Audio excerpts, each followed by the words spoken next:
Effectivement, si on regarde le classement, le nombre de victoires-défaites après 8 matchs, il n'y a rien à dire, c'est très bien.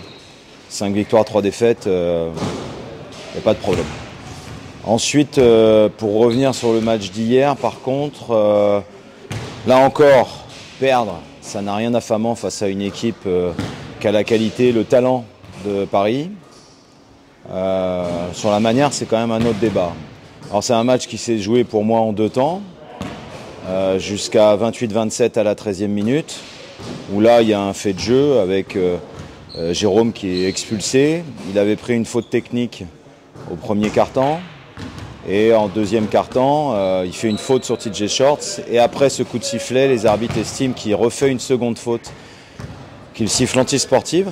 Et là, la conséquence immédiate, c'est 4 lancers francs plus la possession pour Paris, et c'est surtout l'expulsion de Jérôme.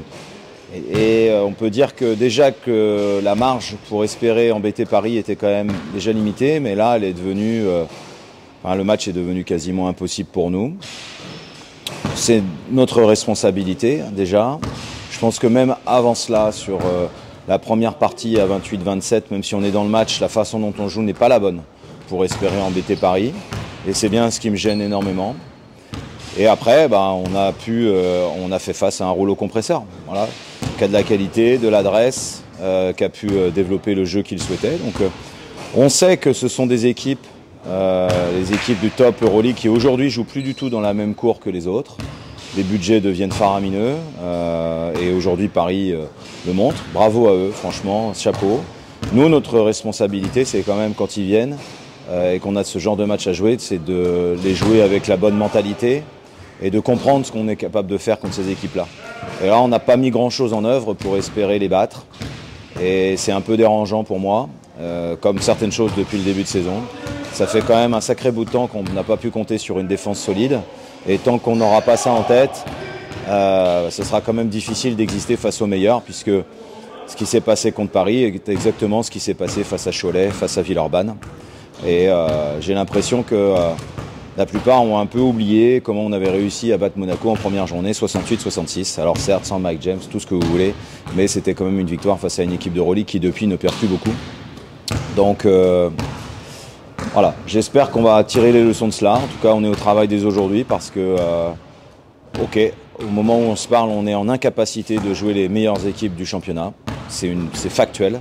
Donc c'est à nous de travailler pour progresser, pour espérer à un moment donné de la saison être en capacité de jouer un petit peu plus longtemps et de ne pas prendre des éclats comme on a pris sur les derniers matchs.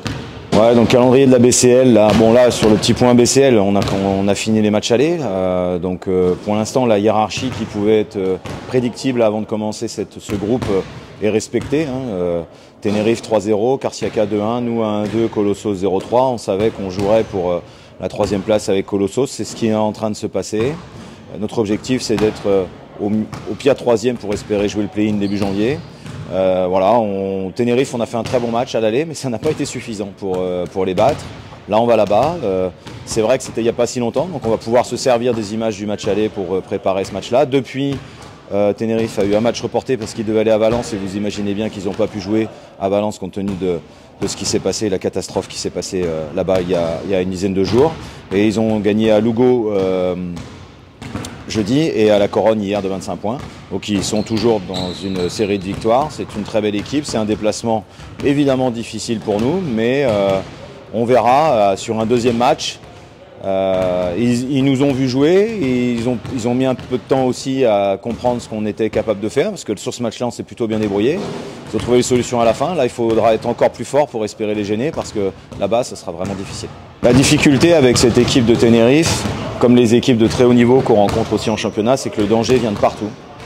Lors du match aller, c'est Abromaitis, c'est Diop qui joue très rarement et qui a mis 10 points en 12 minutes. Mais demain, ça peut être Huertas Fittipaldo. Hier, à la Corogne, c'est Huertas Fittipaldo qui font le chantier.